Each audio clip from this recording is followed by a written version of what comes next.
A glimmer of hope in the long-stalled negotiations over COVID economic relief. In a surprise move today, House Speaker Nancy Pelosi and Senate Minority Leader Chuck Schumer backed a $908 billion bipartisan stimulus framework they say could be the basis for immediate negotiations. This price tag falls right around the halfway mark of the $1.9 trillion passed in the House, and there was a Republican package that totaled $500 billion. Meanwhile, Senate Majority Leader Mitch McConnell says he's working on a smaller, more targeted relief bill. This as more Americans are set to lose pandemic benefits on December 31st. For more on the COVID relief negotiations, we bring in Democratic Senator Joe Manchin of West Virginia, who helped put together the $908 billion bipartisan stimulus framework. Senator, always good to have you on the show. Thanks so much for talking with us. Good to be with you, Lindsay. How are you? I am well. So how important is it that Democratic leaders Nancy Pelosi and Chuck Schumer now support your $908 billion proposal, at least as a starting point, even though your price tag is about half the $1.8 trillion that they were hoping for? Well, everyone needs to remember this is a COVID emergency relief package. Okay, it's a framework, and now we're putting the language to it to make it a bill. But this, we wanted to bring to the people that we were able to do something in a bipartisan way. And Roy Blunt, the distinguished Republican senator from Missouri, probably said it best. He said this $908 billion, if we can pass it today, probably means more than $2 trillion in February or March. $2 trillion versus $900 billion because of all of the dire need that people have. And if we let this economy collapse completely, people have nowhere to work. Businesses have been shut down with no support whatsoever. There's going to be a hard time having things reopen again. I know the stock market seems to be doing well for whatever reason, but I can tell you Main Street is not. Rural America is hurting very badly. We just need Mitch McConnell to allow his Republican colleagues. They're doing it anyway, Mitch, so you might as well work with us. We need all the help we can get to get this done as quickly as possible. We could have this finished by next week, Lindsay. And speaking of Mitch McConnell, how do you plan to bring him to the table? Well, I think what Mitch, there's not a better tactician than Mitch, understanding how to count votes, what's going on, and I think he'll find out that there is Republicans that won't vote maybe for the bill that he wants to put up because they think this is a much better and much more needed process that we're doing now with COVID hitting harder than ever, Lindsay. We've got basically more demands on our hospital. We have more demands on our frontline workers than ever before.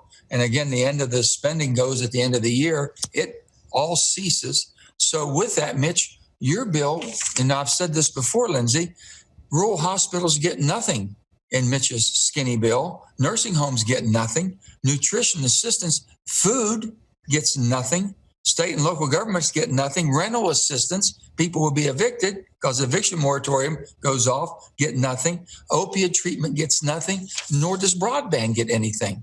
There's too much left out and too much need. And that's what we're addressing. And I think Mitch will see that many, many of his Republican senators agree with this piece of legislation that they've been working on with us. And I'm very proud of that. And maybe he'll change. Who knows? But then we have to wait and see. I'm hoping the better angels inside of us have to come out, and we're hoping that happens with Mitch. Now, you've also, though, expressed some concern that progressive members of your party, like Congresswoman AOC, could hamper a compromise relief bill. Does Pelosi and Schumer's support change that equation? How do you plan to bring everybody on board? I think, we just have to deal with it with the hand that we have. And hopefully the Congresswoman and her supporters will understand.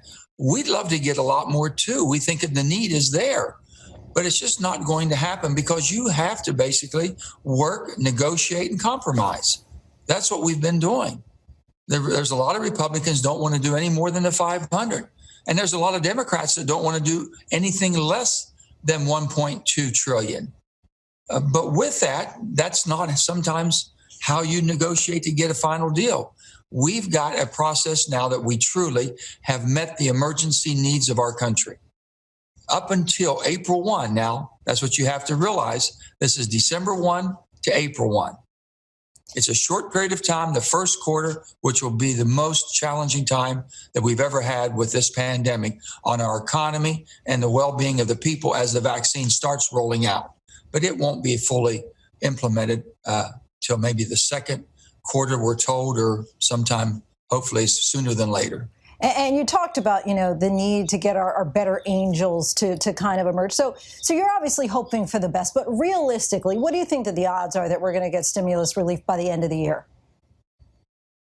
Right today, as we speak, I'm giving it better than a 50% chance. I think I'm well over 50%, moving to 60 or 70, because I feel good. I've been around long enough to know that when you hear the chatter and people voluntarily come up, usually I'm chasing people down. And I have a comfort level of walking on the Republican cloakroom and the Democrat cloakroom and talking to all my friends. So I'm kind of a rover on that. But when they come to me and I hear them come to other colleagues, they know who all has been on the front line. But our doors are open for everyone to come in. We got more people participating. So I feel that momentum. I truly do. And now I saw also where the Chamber of Commerce, the United States Chamber of Commerce, came out. And we have all the labor unions coming out. When did you ever get the Chamber of Commerce and labor, how many times working for something they say it might not be what we wanted, but it's the best we have right now that we can do, and the needs will be met for the emergency time we're talking about. And that's what we're trying to do, Lindsay. So more than 50%, glass half full kind of guy. We appreciate that. That's just me. Yes. I'm always that glass half full. We like that optimism. Senator Manchin, thank you as always. We appreciate it. Thank you, Lindsay. Appreciate it. Hi, everyone. George Stephanopoulos here. Thanks for checking out the ABC News YouTube channel. If you'd like to get more videos, show highlights, and watch live event coverage, click on the right over here to subscribe to our channel. And don't forget to download the ABC News app for breaking news alerts. Thanks for watching.